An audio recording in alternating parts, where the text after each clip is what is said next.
everyone, to a special edition of Off the Bench presents the Batter's Box, brought to you by Brotherhood Sports Apparel. I'm joined by the CEO and founder of One Nation Sports, Majni. Thank you so much Cliff, for joining us. Appreciate it. Thank you. So, Cliff, obviously, I'm just going to jump right into it. Okay. One Nation, previously GSL. Now we're fast forwarded, now become One Nation. Yes. Obviously, has had a lot of success, especially in the. I believe we're in now a year 6. Year 5. Year 5. Year Yep. 5. Year Okay, 5. year Yep. 5. So, with One Nation success, what would you say is contributed to that success, or has really made One Nation now One Nation? Um, Great question. We're all softball people. I mean, from myself to Rick Burke to Bounce Moore, Joe Boziak, our foundation was softball. That's why it started. There was no other sports like baseball and fast pitch. We were softball people, and we just tried to make a difference. And especially with how you developed, I mean, it's more, I would say you have a big grip on Ohio and obviously the Midwest area. Sure. And I know that you guys have aspirations to continue expanding Yep. more nationally and growing out that way.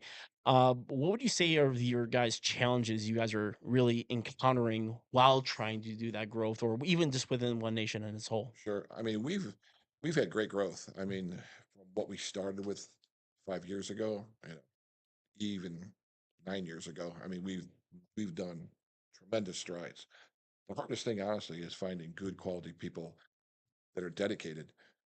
You know, especially with social media the way it is, everybody just thinks, oh, you just have to post a tournament, 50 teams show up, and you make a boatload of money. Far from it. I mean,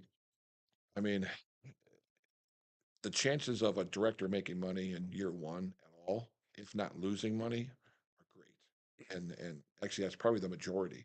People don't understand what it takes to run successful tournaments over and over and over, Mhm. and the upfront cost to do that. Gotcha. There's a lot of risk, so it's very difficult to find that. But we've had great success of finding quality people, and we just don't take anybody. I mean, Obviously, now being as you guys expand and grow, I know that one of the big areas that you guys wanted, like from a plan of attack, was really helping expand that upper level or the upper area. Yep. And one of the big programs you guys have just recently announced is the show Correct. coming out, specifically focused more on the A, B, and C groups. Correct. Talk to me a little bit about a little bit about that program Sure. and how is it different? What's different about it compared to not only what you guys have done in the past, but also compared to other sanctions, what they're doing? Upper program's really tough. The the conference is a great thing. I mean, the conference is a phenomenal program for those players. The unfortunate part is the higher level of conference completely dominate. I mean, week in and week out, it's the same handful of teams that are winning every single event. Mhm. And so what we try to do is there's that middle ground there between those high level A and the high level C teams. Where do they play? If Mhm. they go to there, they're getting the shit beat out of them, Yeah. honestly. Mhm.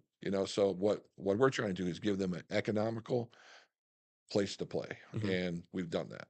And I mean, we have 12, 13 events for them. And I think 11 or 12 of them are drivable distance. And that's good for them so they can play, get that exposure, and play at good quality parks, at good quality events. But most importantly, they're playing with other groups. They're not playing alone. There's Mhm. nobody in the stands. Honestly, you go to like a conference tournament, Mhm. there's nobody in the stands. Right. You know, you want to showcase your talent. So now they'll have that opportunity to play in front of their peers. Mhm. And I think that's pretty cool. And I mean, this is something that uh, I will take a huge kudos to you guys. One of the big things that you guys have had a lot of success with is expanding not only your divisions within One Nation here in Ohio, but really the C division. I mean, I think you guys, and Mhm. I think even, and I think Rick also has mentioned in a previous podcast or videos, is that you guys have one of the biggest C divisions, specifically out of any other sanction in Ohio. Right. My question is, one, how what has contributed to that success and that development and growth? We'll start off with that piece. Oh, it's a painful growth because we get yelled at all the time. Honestly, it's taking those D teams that that are capable of playing C Mhm. and forcing them to play up, and you know, and then they realize that they have like the talent, the confidence. It doesn't take a huge financial, you know, Mhm. uptick, Right. because you have tournaments local in Michigan, Mhm. in Indiana, in Pennsylvania, Illinois, South Carolina. You have tournaments to play. You can't say, "Oh, I don't want to play C because there's nowhere to play." That's completely false now. Right. They can play just as big as a schedule as any D or E team. Mhm. How about and now obviously a lot of success in Ohio in developing that C division. How about is there I guess because when even like looking at from Michigan's aspect, Correct. Michigan we do not have a ton of C teams. No. It's definitely there's a big area of opportunity, and Jimmy needs to work on that. but my thing would be specifically on trying to develop more C teams. What does One Nation have any strategy behind that and trying to help promote that, or what is your in your guys' mindset? What is your steps past of trying to help develop or grow that C specific area, as well as pushing more teams up into the upper areas? Again, it's a tough thing to do because nobody wants to take that step. Mhm. Very few players want to go play there. You know, they can't play with their friends. It's too expensive. Again, it goes back to like the show concept. Mhm. Let those C teams add a couple upper players to their roster and go play those bigger teams, they're better teams. Because I guarantee you, once they get a taste of that, Mhm. playing good ball, playing at a higher level, they won't go back. Yeah. I mean, my, I mean, I played for 15 years. A couple of my highlights that I never forget are losses when we jumped up as a C team and went and played in like a couple A tournaments. Mhm. We had wars with them. Those are the highlights, man. Because I'm like, oh my god, we just played Coors Light out of Mansfield. They're a nationally ranked team. We lost by 3. We were right there, and Mhm. and the memories you make doing that will carry over. And I mean, that's what we're trying to do there. No, and If that makes sense. yeah, it makes sense, especially for from like almost like incentivizing like those players and those teams to grow. And I mean, I feel like that's the show is going to give that opportunity to give that type of so quote unquote product or experience to those not customers, but the players who are looking to try to develop or at least be able to experience it and be able to get I hooked mean, on it. just imagine if you're from Michigan. Hmm. There is a more than a handful of guys that are capable of playing C or higher Hmm. that choose not to. Right, But now, if you could take those players and add a couple of your upper players with them to play, that changes their mindset.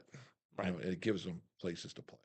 Oh, perfect. I Yeah. mean, I'm it kind of ties into in the next piece, and I'm not gonna kill it because I feel like we've, especially in the past, previous interviews, we've talked about appeals, and appeals is always a topic that always Next comes question. up.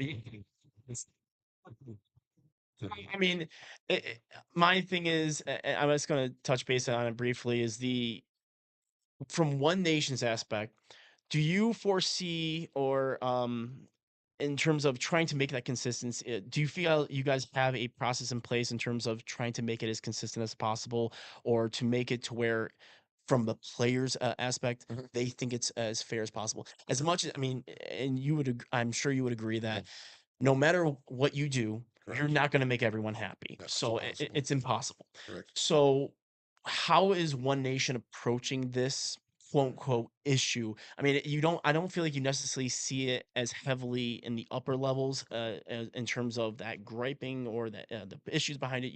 Not so much. You hear more griping from and you really more vocal pieces from E and D and so Of forth. course. So what's One Nation's idea or strategy behind that or mentality behind that in terms of from the appeal aspect?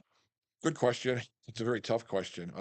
Appeals are honestly between Rick and I and bounce the worst time of the year. Hmm. We get Yeah. yelled at, nasty emails, nasty text messages. I know I'm fat. I know I stutter. You know, da, da, da, da, da, da.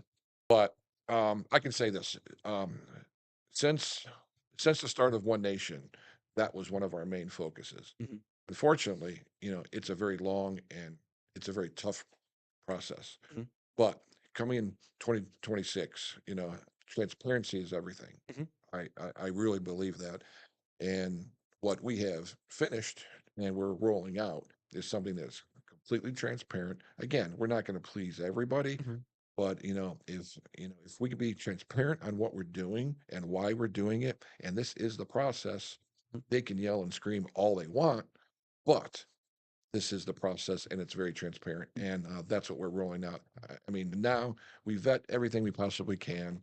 There's human error, there's a human emotion in it, and we're doing everything we can to take that aspect out and make it fully transparent so everybody is on the same playing field and they know exactly what's going on. Right, I can appreciate that, Yeah. especially in terms of I know it's never gonna be the perfect answer for No, everyone, and I get that, it's, but it's good to know that there's at least, there is there definitely focus in on it, and that you guys are looking to strategize, in not only this year, but obviously in the going future as well. honestly, and Rick can like attest to this from day one, that was one of our main focuses. Unfortunately, I don't know nothing about IT. I can't spell IT. I don't know anything about it. And I thought, well, we just have to program this, and this is how it works. Mhm. Rick giggles at me. Our IT people giggle at me. They laugh, but it's taken a long time for us to make it exactly the way we want it. Right. And we're rolling it out when it's ready, and it's ready. Well, I was gonna say I don't. I'm always from the business mindset of rather roll it out when it's ready to go and it's going to be kicking all four cylinders rather Correct. than going half-assed. And Right. now Right. you're going to have even more problems than when you first started with. Correct. I didn't feel that way. Mhm. I got it out, because I was just so excited about the graphics and how cool it looks and Mhm. everything. But everybody reeled me in, and I am super excited, and it's just going to change the way our sport Mhm. looks at things, No, and I'm really excited. looking forward to it. Absolutely looking Cool. forward to it. Yeah. I'm gonna pivot a little bit. I'm gonna touch base on, obviously, the softball Daytona 500, the Mojo coming up, but we'll touch base on that in just a moment. I do want to talk a little bit about the expansion and growth of One Nation, Sure. specifically within nationally. Yep. Obviously, Berliner is a huge pub that you guys utilize frequently. Absolutely.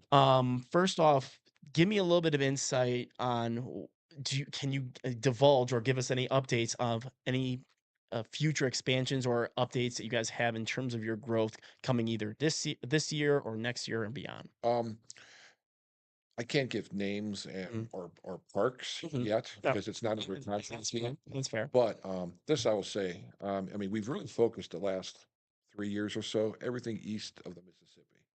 Mm. That's where we really focused a lot on, and we've brought some quality people in, especially down south in Florida and Georgia, and we're working on like the Carolinas right now. We have 3 people that we're speaking to now, and as soon as we get that locked up, we have some really, really neat stuff happening out west.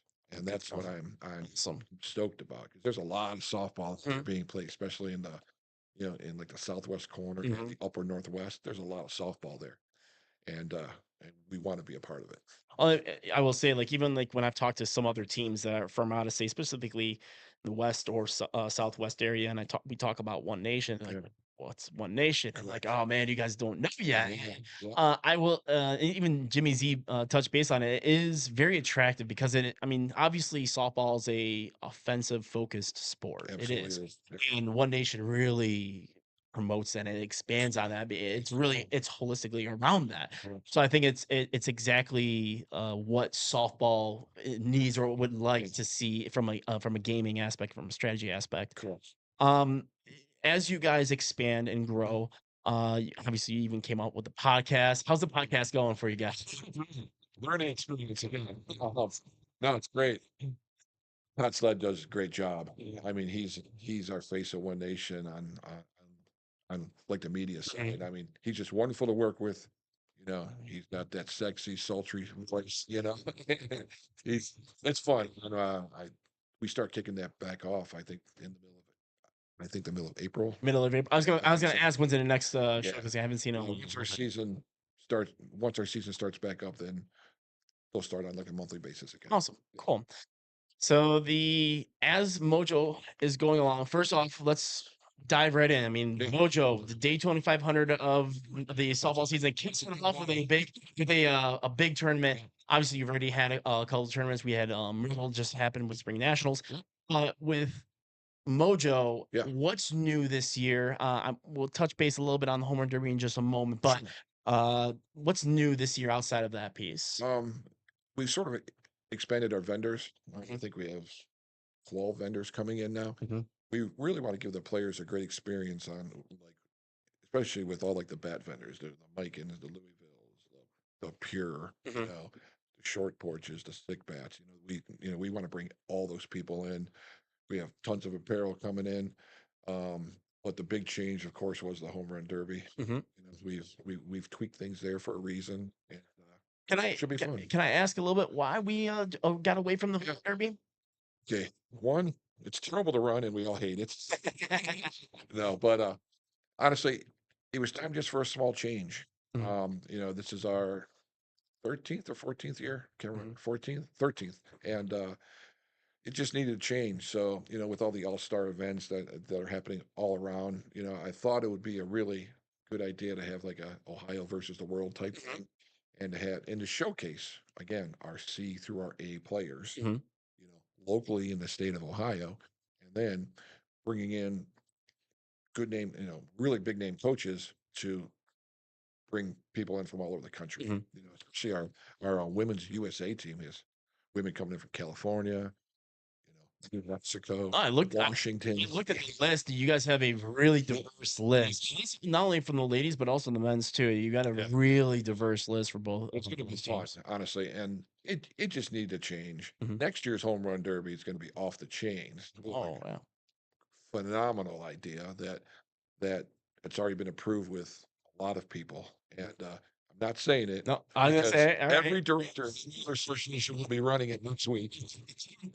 So, but it's just going to be off the chains good. So it's not necessarily that you're getting completely away from the No, degree. It's just a matter of change of pace for this year, change of pace. and then That's all almost like it a is. reset for Absolutely. what 2026. Yeah. It's a nice little teaser then. All right, I got you. So and obviously the Ohio team is being led by Bobin by Bob. Yes, yes. Yep. Yep. All right, so Yep. that's and I saw that he's got a handful of really solid Ohio talent on Oh, that yeah. team. Oh, So yeah. it should be a fun game to watch. Yeah, it's gonna be a lot of home runs hit, a lot of runs being scored.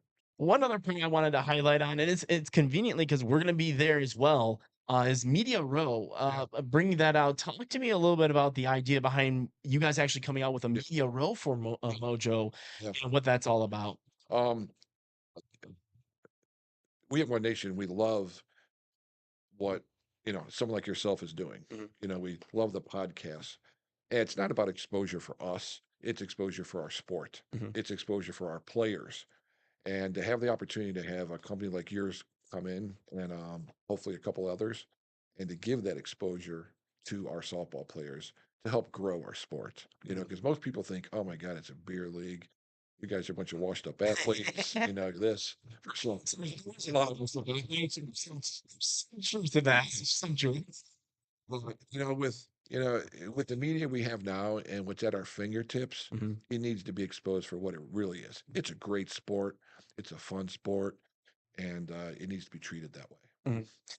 How about in terms of the obviously you're expanding Mojo Yeah, and you have some growth that are going that's going that you talked about a little bit from a national aspect. You guys are also doubling down, I feel, really knocking out the World Series format, especially yeah. from your World Series piece. Talk to me a little bit about what you guys is there anything different you have planned for World Series coming up in 2025 and or how are you guys trying to make that a little more different or at least from the player's experience?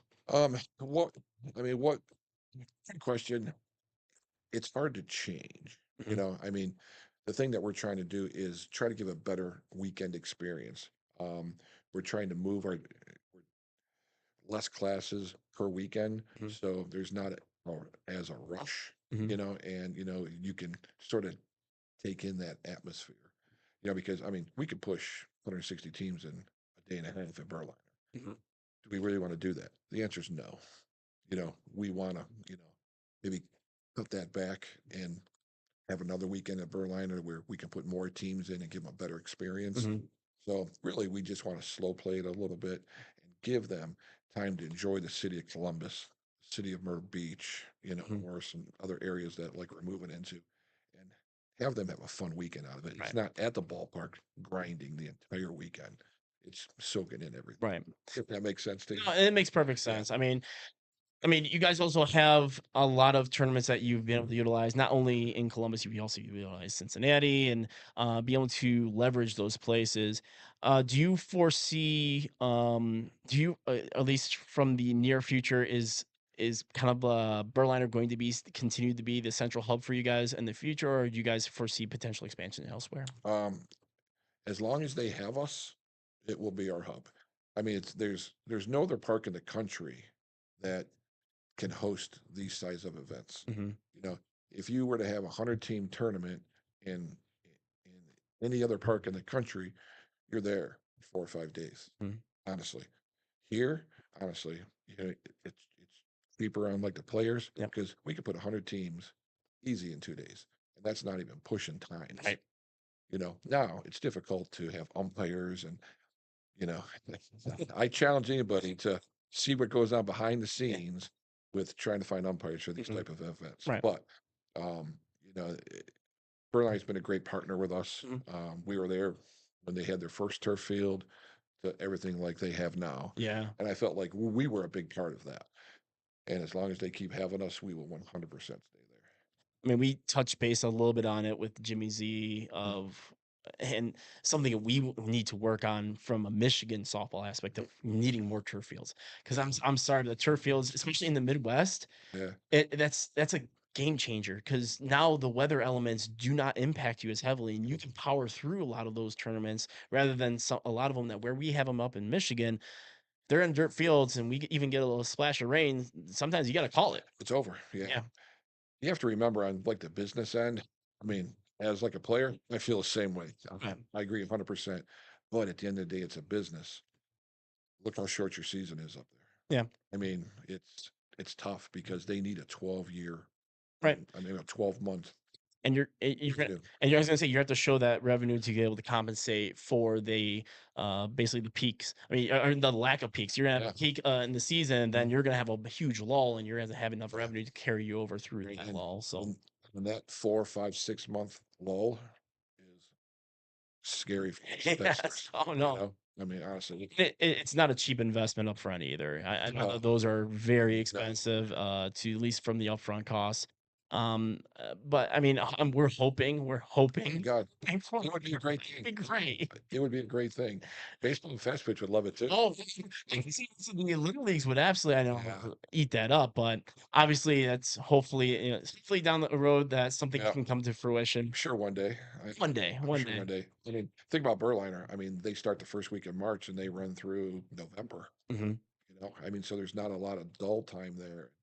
Trust me, in time they will be running stuff. Yeah. How about in terms of this specific Mojo tournament? Do you Mhm. guys have any updates or announcements that are coming up? Either whether you can announce now or any updates or announcements that you have coming in the future that players should be looking out for. No, I think our bracket's coming out next week sometime. Yep.